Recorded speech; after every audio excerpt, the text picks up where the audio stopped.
Hello guys! So it's Monday, start of a work week. So naisip ko na i-content ngayon ay a day in a life.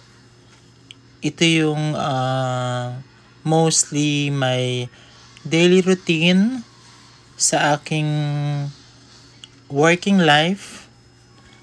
So in the morning, first and foremost, pagkaalis ko ng bahay, sasakay ako ng jeepney. And then, pagkababa ko ng jeep, ang baba ko pala nito ay Kalaklan Gate na. So, babagtasin ko yung alley ng Kalaklan Gate papuntang gate or loob ng SBMA. So, by this time, piniprepare ko na yung aking ID kasi, nako, si Manong Guard. Sisitahin tayo pag wala tayong ID. And then, after that, nakarating na tayo sa taxi terminal dito. So, my second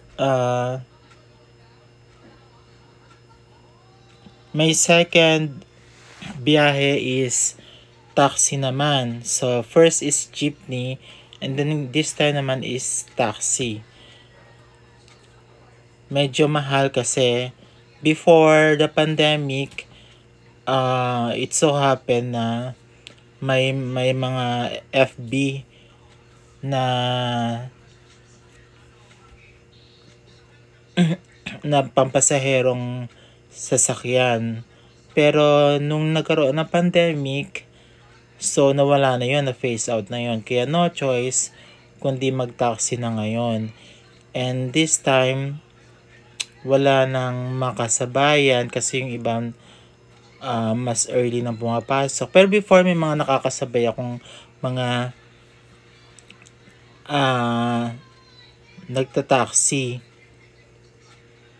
Hati na lang kami sa pamasahe. So ngayon, yun nga, nagka-pandemic, kaya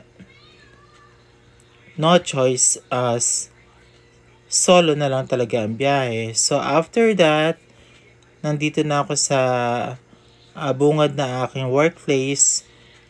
So, syempre magta-time in muna tayo sa Bandy Clock. Ayan, tina-time in na ako.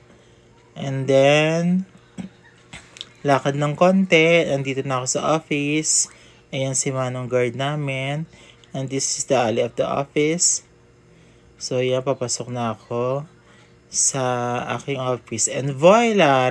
Nandito na ako sa aking workplace. So, this time, ipapakita ko sa inyo ang aking cubicle, ang aking working area. So, this is my table. This is my bag. This is my mini aparador ba tawag dyan. This is my computer.